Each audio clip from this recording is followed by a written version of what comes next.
without registering with the Department of Justice. Turns out it's a crime. What that meant in practice is that she was a very visible gun rights activist in the United States. And it would appear, according to law enforcement officials, actively tried to infiltrate the National Guard records.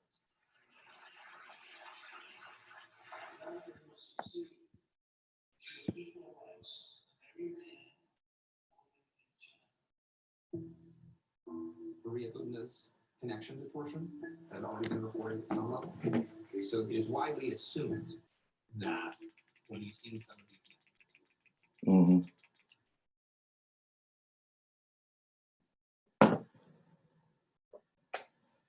We get it.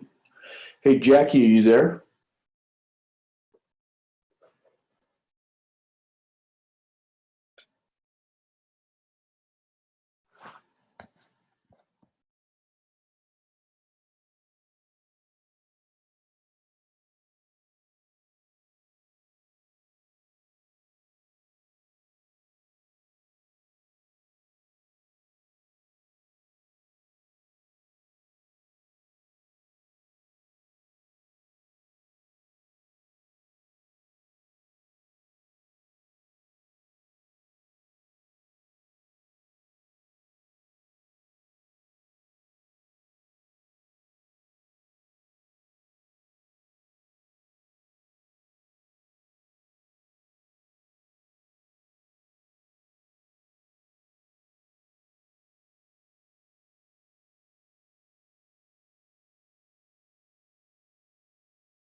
Hello. Hey there. Hello. Hey, Mark. How are you? I'm warm. I'm inside. Looking Nice. outside, glad I'm inside. Nice to see your smiling face again. Same to you. I can't see you yet. Hold on. You got to start your video. I minimized it. Oh, there we go. Okay, there we Ooh, those lights are kind of annoying behind me, aren't they? Not too bad, but I can see that. The glare.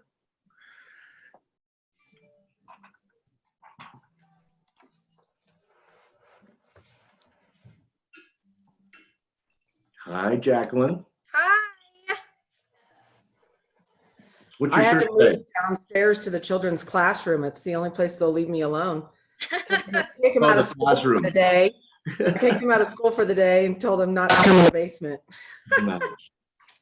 It's a snow day, Kristen. What's your shirt say, Jacqueline? Too blessed to be stressed. Amen, amen, sister. Well, except my kids are stressing me out right now. Oh, You know. get them in here to learn something. Ugh. I tell ya. So did you do this before, Kristen? Yeah, this is all part of the training I do for the builders. I mean, with Keller Williams. No, Oh. I just happened to mention it one day in a panel, and then Casey, I had a bunch of questions about, people asked me a bunch of questions about it, so I'm excited. don't get too excited yet. Go, Kristen. I just sent a message out to all the PC group, inviting them again. So hopefully we'll see some people jump on. Oh, cool.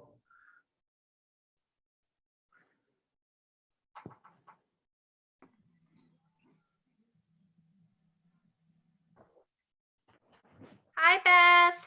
Guys, how's it going? Good, how about you? Doing good.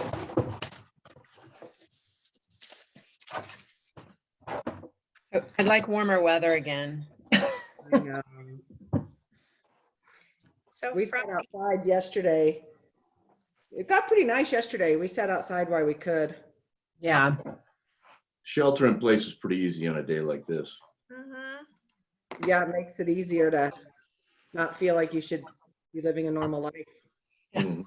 I think mentally I'm doing better when I can be outside some. I get that. Hey, Kristen Frazier.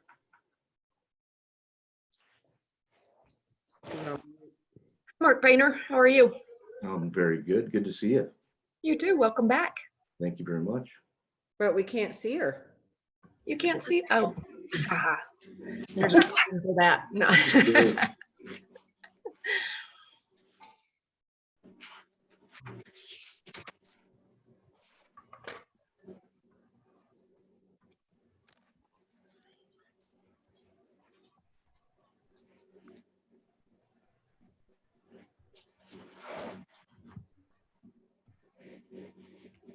About 22 million claims in the last 4 weeks for unemployment. Wow. That's a big number. That's scary. Mhm.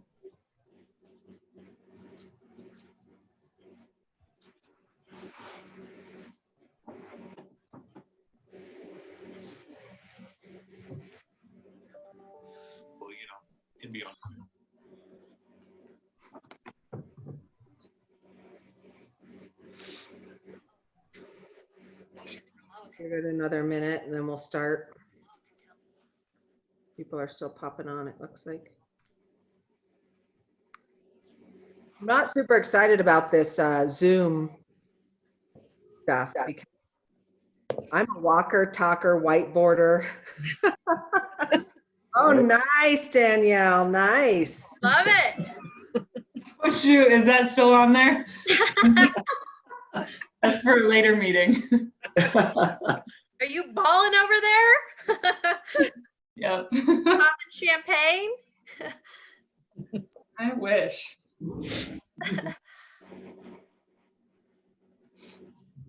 Cool. I don't know if I'm happy there's so many people on here or if it makes me more nervous.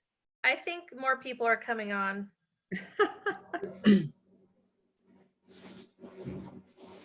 Yeah, that's great.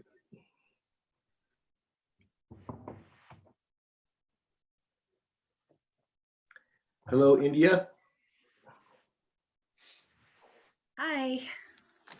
Did you have your buyer consult? I didn't. She canceled or rescheduled for this weekend. Okay, great.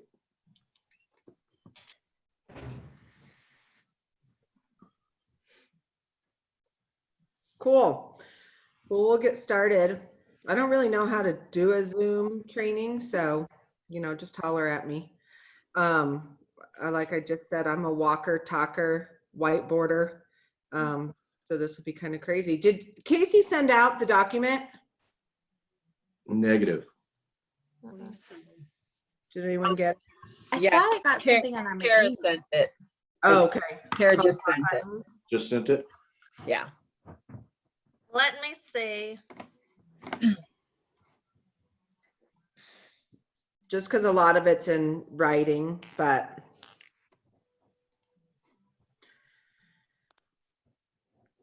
So anyways, you guys zoomed out yet? A little bit. Pick and choose.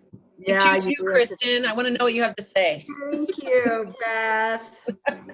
Well, this one is more geared. I know there's been a lot of Zoom calls on, lead gen and how to lead gen and how to track and that sort of thing. This is kind of different. This one is more, what do you do what if someone actually answers the phone, or what if you actually get someone off lead gen?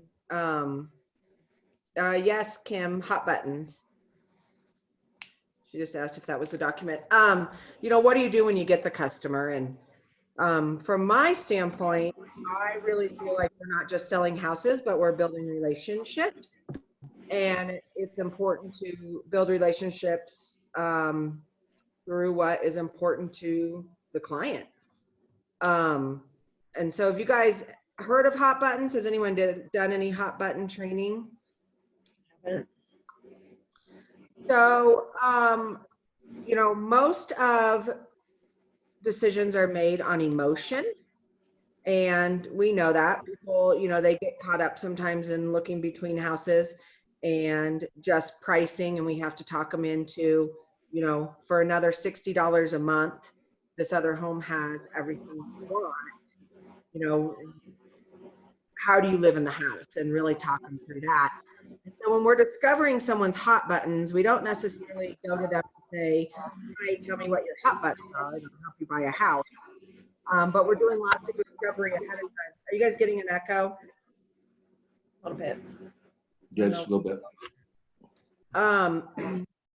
But we're talking to them about what they're looking for in a house. And I think one of the most important things is that we be genuinely curious when we ask the questions, and not asking the questions to just asking the questions, but you already know what you're going to say next. You have to be genuinely curious to ask the questions and know how to then lead them to what they want. So how many times have you guys had a buyer who ends up buying something completely different than what they told you they wanted, or a completely different area? Or, unfortunately, I've learned lessons over the years where I had a buyer and lost them, and they bought with another agent someplace completely different than where I was showing them, because I didn't do my job in really doing the good discovery of what was important to them. So really asking them through, building rapport with them, finding something in common, makes them feel like you are not just coming in for a sale. And that's why I think sometimes calls right now are even easier, because to make a wellness call is a lot easier than to make a call saying, do you or someone you know are interested in buying, selling, or investing in real estate? And so when you're building rapport with them, finding, for women, it tends to be easy to find something in common, because if we're meeting our buyer for the first time or our seller for the first time, it's easy to say, I love your earrings. Oh, those shoes are great. That blouse is awesome.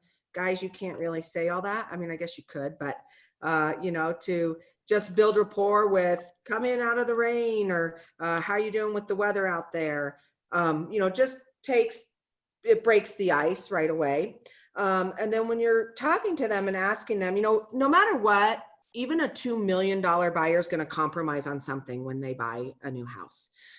Maybe they wanted 15 acres and they got 10 acres. But everybody's going to compromise somewhere. And our buyers need us to help them understand, and sellers, where they're going to compromise. Maybe they wanted, 3 bedrooms with a study on the main floor, but we find the perfect house and it's 4 bedrooms upstairs that they could turn one of the bedrooms into a study. And it by far meets all their other needs. And so taking them at face value, if we're just talking to them and saying, tell me what you're looking for in a house, how many bedrooms, how many bathrooms, isn't going to give you the full story. But really talking them through, tell me what's making you want to move, and taking them through Ford, family, occupation, recreation, and dreams is really going to give you all of your answers. So tell me who's making the move with you. And then remember the names of their children and or spouse, and use their names as much as you possibly can, because that's very important to them. The number one thing we all like to hear is our own name. And when we get into hot buttons, you'll see if you're talking to someone that's got a family or love hot button, the more you use the name, the more you say things like, tell me what your wife must have in her new kitchen, is going to speak to them. And so, you're really determining their top 2 or 3 hot buttons in the first, probably few minutes of time you're talking to them, because you're saying, tell me, where do you live now? What has you wanting to make a move? What area are you considering? Are you wanting to stay in that same area? Or are you wanting to move to another area? Why is that area important to you? Where do you work? Where does Sally work? Oh, so you're trying to get closer to both work spots, or you want to change for school district, or, there's so much more than just the house to them. And what kind of community do you live in now? And have you thought about what kind of community you want to live in next? Are there amenities in your current community that are must-haves in your next community? Or do you wish you had things in your current community that you want in your next community? So really identifying more than just the house, but what area and why. What do they want to be close to? What's important? I must have a pool in my community. We don't have one right now. It sucks for my kids in the summer. We have to drive 30 minutes. That's a must-have for me. So you're paying attention to all that stuff, so that when you take them on a predetermined route to the house you're showing them, you're driving past that pool. You're driving past the things that they want, because you've done your research and you're the professional, and they hired you to help them through this process. And when you're driving them past the pool, knowing that for this price point in this community, they're not going to get everything they want in a house. But we could go to 2 communities over where they can get everything they want in the house, but they're not going to have the community. Because you're going to have to say to them, if you could get, yes, you get a few more bells and whistles in the houses over here. However, you don't have the community aspect with the pool and the tennis courts and the workout facilities. What do you think is more important to you? Is the community? Is it space? Is it bells and whistles? What's most important to you? So unless you're doing that discovery, you just don't know those answers. And somebody else may do further discovery than you if they're at a cocktail party tomorrow night, and help them determine exactly what they're looking for, especially if you haven't had them sign an agreement. So we're talking to them about that. And then what's most important in a home for you? Again, is it bells and whistles? Is it space? What are you looking for? And they're telling you their whole life story. We know that. We become counselors real quick. And so you just want to tie all that information back to what's important to them. And this is geared towards buyers, but it's sellers also. So, if you look at the document that got sent out, hot buttons, what are they? So I think I put the definition on here. Hot button is a cue that triggers an emotion in a prospective buyer that causes that person to buy that product. So they want to buy something or execute some sort of action, buying what you're selling. And it's not that you want to sell them something that they don't want, but you want them to understand what they want. I have a lot of buyers that tell me what they want. And then when we get into the houses and I say, now tell me everything you like about this house. How does this space feel? You know, what do you think of this kitchen? I really like the kitchen, and not taking that at face value, or starting to say, oh, I love this kitchen too. Isn't it awesome? Look at this island.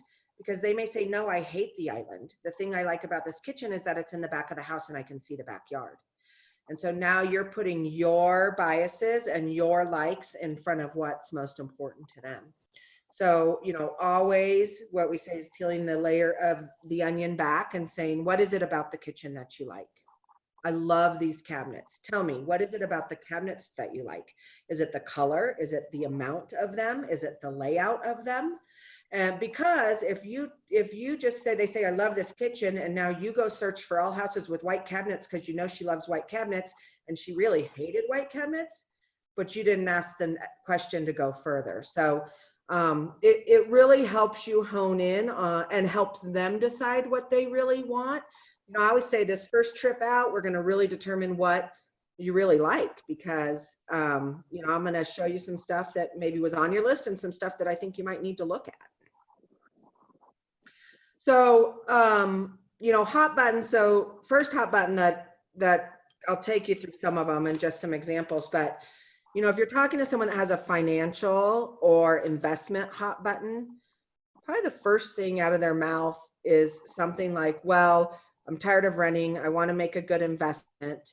I hear the market's great right now. I hear it's a good time to buy. You know, I'd like to sell high and buy low, something like that. And you know, now to talk, when you're talking to them, you know, if it's a renter, when you're driving around with them and spending time with them, you're talking to them about things like, quit paying your landlord's mortgage. Isn't it going to be exciting next year at tax time? I know you didn't have the tax write-off this year, but man, you're going to love it this time next year when you have that tax write-off. And, you know, if you're talking to the person that say wants the community features, but wants all the bells and whistles in the house, you're not asking them which they would enjoy more. You're asking, where would you rather make that investment right now? So you're speaking to them in their terms and what is important to them. You know, you're saying, don't trip over pennies, or don't trip over nickels to pick up pennies. This is what you wanted. It gives you everything that you have. You know, resale tends to be better in this community, whatever it may be about that area, but you're speaking investment terms. You're not talking about, but your wife's going to love it. Your husband's going to love it. Your kids are going to love it. Because right now they're more worried about the investment part of it. There's all kinds of phrases on here too, you guys, but so ego, that we've all had some of those clients, right? They know it all. They want you to stroke their ego. And you're doing that. You're talking to them about, wow, this house is so awesome. And you're right. You should have exactly what you want. You don't get this far by accident, do you? Boy, you really have worked hard for this. You deserve this. And you're talking to them in the language that they want to hear. And again, you have to be genuine about it. You can't be salesy, car salesy, but you know, my tagline I have for myself is just be genuinely curious to know more. Tell me more. What is it you like? What is it you don't like? And be genuine about it. Versus, you know, just spewing about it or calculated. It takes some time, doesn't it, Kristen? Like you got to really slow down. It does. And as salespeople, which we all are, and as agents, we're the professional. We know more than the client does. And we, a lot of times, want to show up and throw up. So we're going to tell them everything we know, but we might be speaking to them in a language that doesn't matter to them. And this happens especially on listing appointments. You know, we tend to want to jump into listing appointments and start telling them everything we know and all the research we did. And, you know, at the end of the day, sometimes I even have to stop myself and say, hold on a second. What are you looking for in whoever lists your house for you? Because I have one in particular agent that I've gone up against a lot. And he's a super guy, very knowledgeable in national statistics. And so I know on his listing appointments, he goes in and talks to the clients about how much he knows nationally that goes on. So when I know I'm up against him, I just make sure I let the client know that, you know, There's lots of great agents out there, and I appreciate that you're shopping around, I would too. This is a big choice. Just so you know, there's a lot of great national statistics and stuff, but what I really specialize in is knowing your market right here, where you live, where your house is, and how to price that house and market to the right buyer for that house. So, I can get you the national statistics if you want them, but really all I'm worried about right now is your particular house in your market. And I know I can win that every single time because I spoke to what they're interested in and what means most to them. It's always WIIFM, what's in it for me. Yeah. And it has nothing to do with what's in it for me. It has everything to do with what's in it for my client. So I was trying to speak to them as, what's in it for them. Any thoughts, questions so far? Nope. So when you do you break down, like, what I'm hearing you say is you go 1 or 2 or 3 deep when they make a statement, right? Which is what you want to explore. I love this kitchen, for example. What do you love about it? Mm-hmm. How do you use your current kitchen? Where do you want to go? What would you like to add? And does this house have it? That kind of stuff. Mm-hmm. Because when you're showing them a house and you're saying, what do you think about this kitchen? And that one thing that they hate about their current house is that their house is very separated, very compartmentalized. And they're saying, we're trying to make dinner. We're trying to help the kids with their homework. The kids are in the other room. Like, we just want to be able to sit here. When you're in that new house showing them, you're saying, can you picture your kids sitting here doing their homework while you're cooking and you guys are all in the same space? Because that's really what, there are more memories made in houses than anything. So when you're helping people bring it to life and talking in their language and helping them create the memories they're going to have, when they just told you how they had Johnny's birthday party at, I don't know, Dave & Buster's last weekend. Of course, everyone right now would love to go to Dave & Buster's or anywhere, and you're talking to them about how awesome is it going to be to have this big house. You can have Johnny's party right here next year. Especially if they have a family hot button. So now we're going into like prestige hot buttons. So I like the one before that too, ego. And it's funny to watch, sellers are very proud of their house, and we see it all the time. And especially if they have to negotiate all and bring their price down, and then something comes up on the inspection, it's like, I already gave him $5,000 off. He can take his $5,000 and fix those inspection items. And it's like, oh, okay, well, this is different. Negotiation on price is different than inspection, but when you're talking to that seller and you're walking in and doing the listing presentation with him, and you can tell he has an ego hot button, is he's going to tell you what's up. That's when you're saying, man, I can tell you like some really nice things. You have great taste, man. You've been there, you've done that. You already know this, but just as a reminder, because he really doesn't know what he's talking about, but he thinks he does, and he's going to tell you how to do your job. And so you're telling him, you already know all this stuff, but just, I'll give you an example or whatever it may be, just to take back control. Any of them. Hey, Kristen, I have a question for you on that. Start a fight. I'll go downstairs. Yeah, I was, because it's so I don't know, when you have talked to your buyers and you find out exactly what they're looking for, and then you're in a house with them and they start really liking something that they said that they didn't want in their new house, but you knew that they said, how do you judge that? What do you say about that? Do you call it to their attention? Hey, you didn't like that. What is it that you like? Yeah. What is it that you like so much about that? Do you remind them that they hated that before? Mm-hmm. Okay. They thought they hated it, but, and I would just say, that was one of the things you told me you absolutely didn't want. That's why it's so fun to come out this first time and look at all these houses, because you really start to understand what you want. I give them permission right off the bat. Like, you're going to find things you thought you wanted that aren't important, and you're going to find other things that are super important that you didn't think were. And so just let's talk through that. Tell me, like, these aren't my houses. You're not going to hurt my feelings. And if they say, oh, I had two sisters, one that wanted new, shiny bells and whistles, and one that wanted old, nostalgic, red brick fireplace, big trees, right? And so they thought they wanted the same thing till we got out there. And then they wanted completely different things. But had I taken them at face value of what they told me, I would have been showing them stuff that neither one of them wanted. You know, and so we found them an older house with the red brick fireplace that had been remodeled. So they both got what they wanted. But I could have, what I started to do was end up taking them just to newer houses and then just to older houses. And then somehow I had to ask enough questions to get them to a point where I could find them what they really wanted. So yeah, I just flat out ask them. Like, you told me that you absolutely didn't want that. Now you're changing your mind. What has you changing your mind?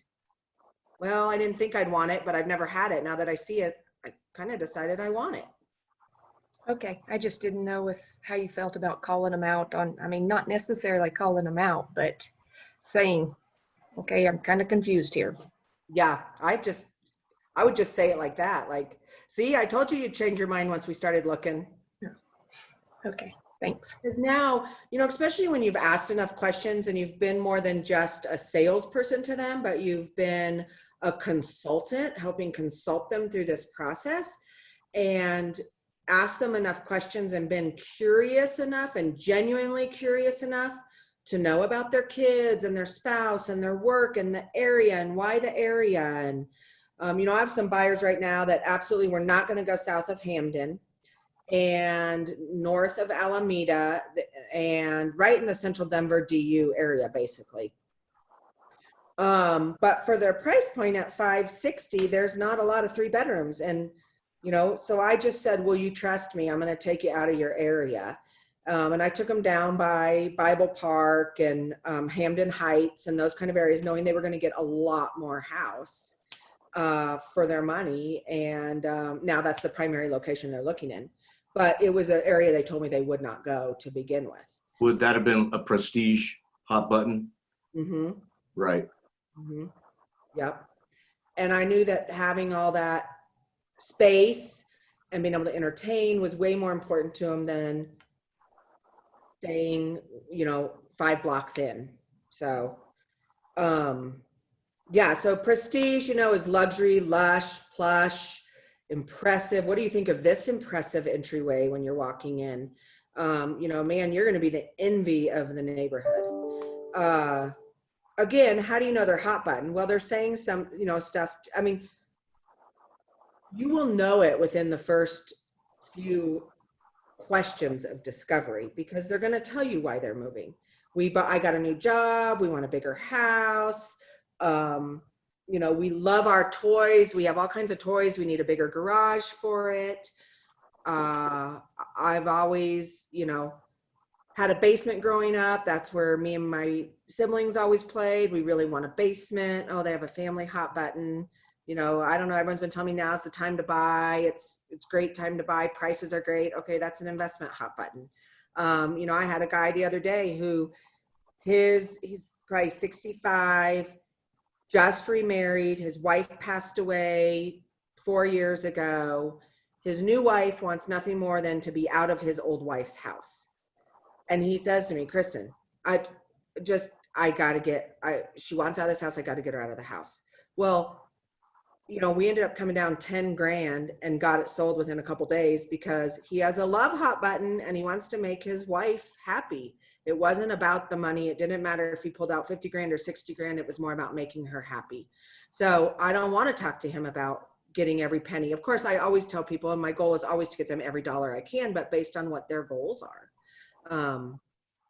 You know, if you go in, have you guys ever had a listing appointment and you run everything ahead of time and you think, oh my God, they only have $12,000 they're going to get back on this. There's no way they're going to want to do it. And then you go into the listing appointment and present everything and they're like, that's awesome. We didn't think we'd get anything. And you're like, oh man, I had this one judged going in. Like, there's no way. There's no way they're going to do this. And oh God, they probably think their house is worth way more than it really is. But that wasn't it for them. That they have a family hot button and they want to live closer to family. So if they could get out of that house without any money, they have VA eligibility, they can go buy the other house without any money. But unless we're asking those questions, we just don't know that. Family hot buttons, you know, talking about a neighborhood. Do you see yourself in this neighborhood? Do you see where childhood memories might be made? Do you see yourself sitting on this front porch watching your kids play? I mean, the other thing is, you know, we get people that say to us, I have to have a big yard. Well, what's a big yard? A big yard is different to everybody. So in your mind, you think a big yard is at least a half an acre. And in their mind, they think a big yard is just a little bit of grass because they've never had that. They live in a patio home. They've never had grass. And so unless you're asking the question of, when you say big, what do you mean? What do you want? Are you looking for a big patio? Are you looking for a big grassy area? Are you looking for, you know, I mean, I've had people that say, oh, I have to have this big yard, but I know they have a convenience hot button. I know they have a family hot button and they want to watch their kids play. And I know, by the way, they can't afford that house with the big yard. And so having the conversation with them of, okay, you say you want a big yard. Tell me what that means to you. I want my kids, you know, to be able to play football in the backyard. And I'm like, that's great. So where you live now, do they play with other kids in the neighborhood? Yep, all the time. And that's one thing that we're going to miss. So when they play with the other kids in the neighborhood, are they usually playing out front or out back? Oh, usually out front. Oh, okay, great. So, and I know that you work all the time and you want to spend as much time with your family. How long does it take you right now in yard work all weekend? Oh, hours. So if you could get the house you want, where you're sitting on the front porch watching your kids play where they actually play, and only have an hour worth of yard work in the summer, what would be more important to you? And all of a sudden they're buying the house with the small yard and the front porch because it's on a cul-de-sac and they realize that's where the kids are really playing anyways. But, you know, I could have taken him at face value and put him in the big yard where he would have had work all weekend and never used the backyard because the kids are riding bikes out front with the neighbors. So just really finding out what their true intentions are, how they want to live in the house. Sense of togetherness. You know, you said you really want a sense of togetherness. You want to have your friends, like family over, watch the Bronco game. You know, how does this space feel to you? Is this something that you can see your whole family here watching the Bronco game? You know, and it really, this stuff really helps when people don't know what they want or can't afford what they want because they're going to have to compromise somewhere. And so talking them through that. Or when you have a listing of someone, a listing that you're going to do, and they think their house is worth way more than it really is. Make sense? Yeah. Again, everybody compromises. So we're just, you know, helping them understand. And I tell you, when you, you guys have all probably experienced this, when you ask all those questions and really nail it down to what's important to them, and then the stuff you show them is exactly what they're looking for, they think you're a hero. And it's like, well, I didn't create these houses to show you, but I listened to what you want, and now I'm taking you to see what you want. I remember when I first had started in real estate, I had a friend who, they were looking for a house, but she wasn't going to use me because I was too new in real estate. And I said, that's fine, but you know, just tell me what you're looking for and I'll just look around. If I see something, I'll send it over to you and you can tell your agent. So this other agent was showing her a ton of houses. She didn't like any of them. And I was going and previewing houses because I was a new agent. I didn't have anything else to do. I was previewing houses that she might like. And then I was sending them to her. And one day she called me and she said, you're showing me more than what our agent's showing us of what we're actually looking for. So they waited for the buyer's agreement to expire. And then I sold them a house because the other agent wasn't listening or wasn't asking. Sometimes we listen and we don't necessarily hear.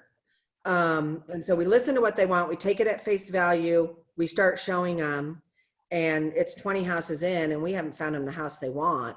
And it might be because we haven't asked enough questions to help them understand what they're looking for. Because a lot of times they don't know. Hey, Kristen, how do you deal with couples in, let's say they have different hot buttons, which create some friction in the way they shop? Mm-hmm. Yeah. I have a couple right now, my couple that doesn't want to go past Hamden. He is all about good price and wants a basement because he likes to I think he's somewhat of a gamer or whatever. So he wants his space where his friends can come over. She wants granite countertops, nice cabinets, wood floors, and those two don't exist together in their price point in their area. So, we've just had I've had the talk with them. The first house we walked into it wasn't the first house we walked into, but the first house she wanted to buy, he liked it too, but he couldn't find a spot for him and his friends when they come over. But she loved it. And, we saw another house that had a basement. He loved it, but it didn't have any bells and whistles, and she wasn't crazy about it. So they were on totally different pages. And I just told them, I said, oh, you guys, I said, I told you this would happen. You think you know what each other wants in a house, but now, look at, so now he wants a space and you want all your bells and whistles. They ended up going up in price about 30 grand. I said, what's important to you? What is your payment now? What are you, so what you're telling me, is that if it costs you an extra $120 a month, you'd rather have the basement and the bells and whistles. And they said, yes, for $120 a month, we'd do that. So would you create the love and romance hot button for them in that case? Could you guys exist together? Well, and you have to break it down sometimes too. I know that's $10,000 more, that's $50 a month. Does that put you over where you're at? And break it down to how people really live, because every single person lives in a monthly budget. They don't live in a purchase price. I mean, even someone spending $2 million, they know what their monthly budget is to spend on that house. So breaking it down to, is that yard worth $10 a month to you? Well, heck yeah, it is. But if you're saying $20,000, they're freaking out. Mhm. Let's see. Family, lots of family ones on here. Ensures your family the complete home. This gives you a sense of togetherness, a neighborhood where memories can be made. And the thing is that some of these might be super cheesy to you guys or not fit your personality or not, work for you. But the point is to ask enough questions to know what's important to your client. And if family and love and being together and finding a house we can build memories in, you're not talking to them about investment. If investment is important to them and return on money, you're not spending all your time talking to them about love and family and togetherness and memories. Now they may have those hot buttons together and then you are talking about both of those things. But if investment and ego is, you're telling them how smart they are to be making the investment they're making. If they're more love and family, you're talking to them about your family's going to love this and you guys are going to make so many memories and, you're doing it all within what feels comfortable to you in a monthly payment. So I would say, why wouldn't you? Why wouldn't you do it? Should we write up an offer? It's a way different conversation than someone that is just numbers. On that note, can you talk a little bit about tie downs? Yeah. You guys all know what a tie down is? Tie downs are what gives you all the little yeses to get your big yes at the end. So as you're driving through the neighborhood and you're saying, just wanted to show you right here's the pool and the park and the tennis courts. Wouldn't that be nice to have that so close to the house? And they're saying yes, right? You're pulling up, they told you they absolutely want a front porch on their house. You're pulling up to the house and you're saying, look at that front porch. Now, is that the kind of front porch you were talking about? Yes. You're taking them into the house. You're showing them the kitchen, the great room. You're having them look at the space, envision how they'd use the space. Can you see your whole family sitting around the island? Can you see your whole family here watching a Bronco game? Yes. What do you think about this patio out here? Talk about entertaining. I know that's what you guys want to do. Could you see yourself entertaining on this patio? Yes. At the end, you're saying, I think we found the house for you. Wouldn't you agree? Yes. I'm tying them down all the way through the process. It's really, really impactful, both on a buyer and seller, but on a seller, when you're asking them what's important to them in the person that helps them sell their house. And they're hot buttons enough to know, and they've told you what's important to them. you know, and communication is important to me. Okay, tell me a little bit more about that. On the last house you sold, did you not have communication? Oh no, he called me all the time. I didn't want him to call me. I wanted him to email me. Well, unless you asked that next question, you could have very well been the one that started calling him the next day following up on the listing agreement and pissed him off because that was what he didn't like about communication with his last agent. But then also tying him down as you're looking through the house, like, you know, that's, you know, let me think of an example. Trying to think of something around, you know, everybody thinks, oh, I put new doors in my house. It's the best price in the whole neighborhood. So trying to do tie downs throughout the house and small agreements throughout the house on what adds value and what doesn't add value. You know, for instance, trying to think of something that's kind of a love-hate, fireplace in the master bedroom. Oh, that fireplace in the master bedroom, that's interesting. Oh, when you say interesting, you mean, but that would be with a buyer. With a seller, oh yeah, we have a fireplace in the master bedroom. Oh, do you use it a lot? No, hardly ever. I'm like, oh yeah, that's one of the things that's kind of a love-hate thing. Wouldn't you agree? Don't get a whole lot of value for that. Yeah, so that when I'm pricing his house out and I'm not giving him extra value for that fireplace, you know, now if someone loves the fireplace, they may buy your house over the one next door. But if someone hates the fireplace, they may buy the one next door instead.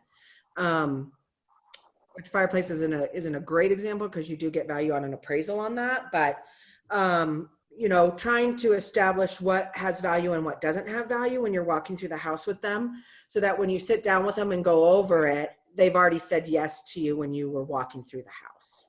How about the biggest lot in the neighborhood, right? That could be, that's another love-hate.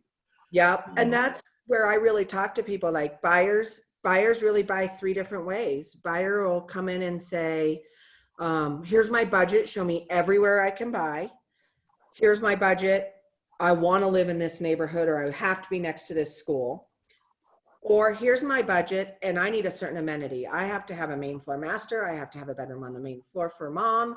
I have to have a 3-car garage, something like that. They're shopping by amenity. So, you know, I explain that to my people and I say, when I am looking at pricing your house, I'm looking at it all three ways. Because if someone that needs a main floor bedroom comes in, they're probably going to give us poor feedback saying this floor plan doesn't work. But that wasn't our buyer anyways, and they're not going to pay for your main floor bedroom. So, you know, I totally lost my train of thought there. But give value where, so the big lot thing, that's where I was going. So, you know, when they say, oh, we've got the best lot. And I said, yeah, as long as the buyer that gives us the offer cares about that and will pay for it. And it's hard to tell. Now we're going to market the heck out of your lot, and we're going to really market that to try to get the buyer that wants the land because they'll value it.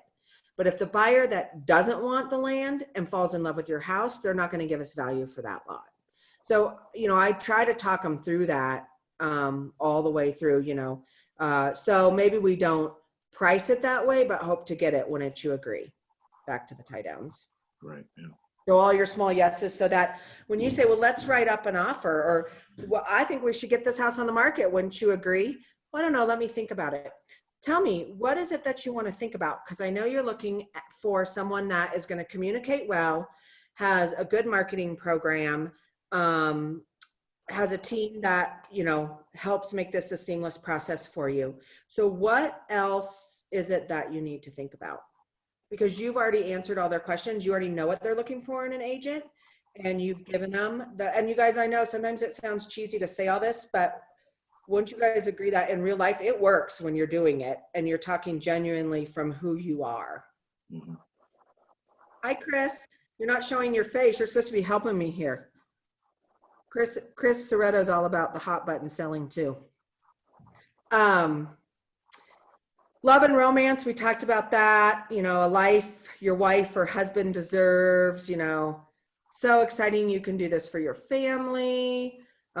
It might even be a, you know, situation where they're downsizing because one of the spouses wants to be able to stay home with the kids, and that's more important to them than the big house. And so you're, you know, that's definitely a family love hot button, and you're talking to them about you know, man, you guys, it's so great. She's going to be able to do this. And they're in the house saying, yeah, but God, it feels small. I know, but just imagine, you know, you're going to be able to actually spend time in your house. Right now, you don't even get to spend time with your kids in your house.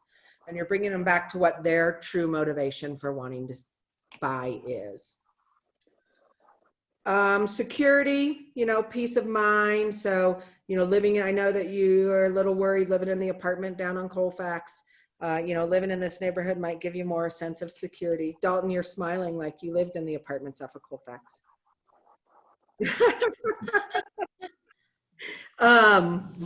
Peace of mind, circle of protection. You know, whether it's a security system or something that you know is important to them, and you're talking about that. Convenience is a big one, and you'll find that out when you ask them who's making the move with them, where do they work, why are they looking to move, you know, and you're reminding them that, you know, they may say, oh my gosh, but this is, you know, oh my gosh, we're not ever going to find anything we like for our price point. This is so discouraging. And you're talking to them about, I know convenience is important to you. You know, what do you think would be more important? Would you rather go 10 minutes out and be able to get more of what you're looking for in the house? Or would you rather, you know, stick with being able to walk to work, not have to drive 10 minutes and take a lot less of what you want in the house? And you're helping them compromise, because they're going to say, well, yeah, that's true. It sounds kind of ridiculous. I don't want to drive 10 minutes and get the house that I want. And so sometimes you have to talk people through their unrealistic expectations of what they think they can buy in areas that they can buy. You guys all had that, I'm sure. People that can't have what they want.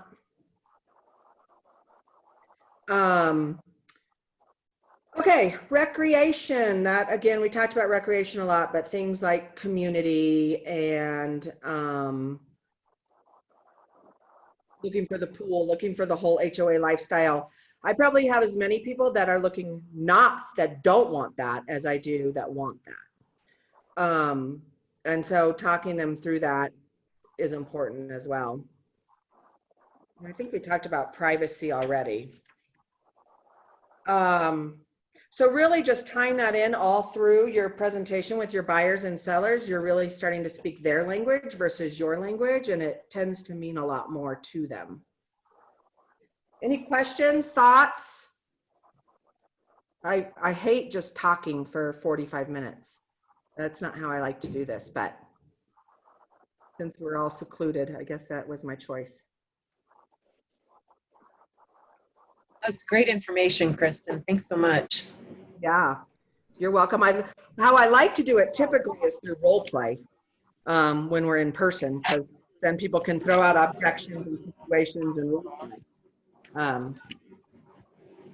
So we'll do that once we can be in person again. You know, I love the idea that, you know, just like you said with the role play, I love the tie down game where, you know, you can do it with your family, you can do it with your friends. And really it's about how many times you can tie down something that you want to get agreement to. Mm-hmm. Wouldn't you agree that that would make you think about it more? Absolutely. Everybody nod. Tie down, right? So, and it also gets you out of the idea that you're going to tell them what they want. It's basically by staying curious, like Kristen says all the time, and just confirming that through your curiosity, you're discovering who they are and what they need. Right. And you guys, I'm not a good, this is the first Zoom I've led, but I'm now seeing all the chat stuff, which I wish I would have known that was there. So yeah, question, further explain how you would quickly determine what that extra monthly payment would be for them on the spot when you're debating whether to go up in price or not. So I know I don't use a mortgage calculator right there. So a safe bet is typically for every $100,000 they spend, $100 or $600 a month. For every $10,000 that they spend, $60 a month. And for every $1,000 that they spend, $6 a month. Now, interest rates are way low right now. And it, you know, it depends if you're looking in Lakewood where taxes are 0.5%, or if you're looking in Southeast Aurora where they're 1.1%, or Green Valley Ranch where they're 1.3%. But it gives you, it's a good ballpark figure. So I'll say that again real quick. So it's $100,000 loan amount is about $600 a month in payment. Every $10,000 you borrow is about $60 a month. And every $1,000 is about $6 a month. And I usually write that down for my buyers too. Like, just think about it, you guys. If you want to go up $30,000, 3 times 6, that's going to take you up about $180 a month. How do you feel about that? Now, if I know the area well enough to know what the taxes are, then I'll adjust a little bit for that. But that's just a good rough estimate. What do you use, Mark? About the same, yeah. And I've been using that since interest rates have been at about 6%. So yeah, me too. You just, if you give them a rough estimate and they really are thinking about it, what I do is I say, why don't we do this? I don't mind. Why don't you go back and take a look at your budget? And if you think, you'd be able to financially afford raising your price to get everything you want, I'll go ahead and get the numbers more tightly so you can see exactly what it is. Mm-hmm. Why don't we talk about that later? And then, then we have that conversation where it can be more specific, but it's at least moving forward. I never leave a conversation where I'm not saying what's next, I guess is what I would say.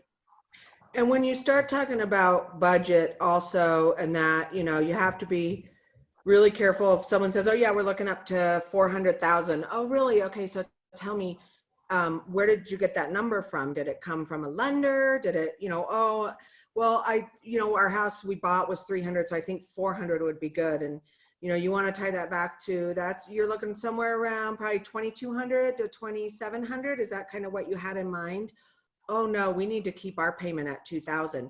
Okay, well, what was your investment that you wanted to put down on it? You don't want to just judge that they can't buy what they want because they only want 2,000, because they may say, oh yeah, my grandpa passed away and he gave us $50,000. And you're like, okay, great. So that you can calculate. And if they tell you, a lot of people, they're scared. I always say when you go to the lender, that's where you take off all your clothes and they tell you all the parts that are wrong with you. And it's hard and it's scary for people. So I always just say, it's not really a matter of what you can qualify for, because that may not even be comfortable for you. Let's just talk about what's comfortable to you. What's your payment now? And if you found your dream home, could you stretch that to, they'll usually give you a number. Mm-hmm. So that where that stretch is. And then the first time I go out and take them, if it's that buyer that doesn't really know what area they want, I make sure I take them to 3 or 4 different areas that may work for them, as well. Of course, well, here comes the school bus. This is over. I make sure I take we're going to go look at a house in pretty much every area, and I'm going to show you a house that is $30,000 apart, so you see what you get for the money. And they really then start to understand what they're looking for and what's important. I love it. Anything else, you guys? Any other questions? Thank you. Thanks for listening to me for 50 minutes. Good stuff. Thanks so much, Kristen. Thank you. Catch you guys later. It was great. Thanks. Thank you. Now go teach your kids something. I know. They think they're going to teach me something. Yeah, the Saxon math, I still don't know how to do it. So there you go. So glad my kids are through that. Right. All right. We'll catch you later. Thank you. Catch you later. Bye.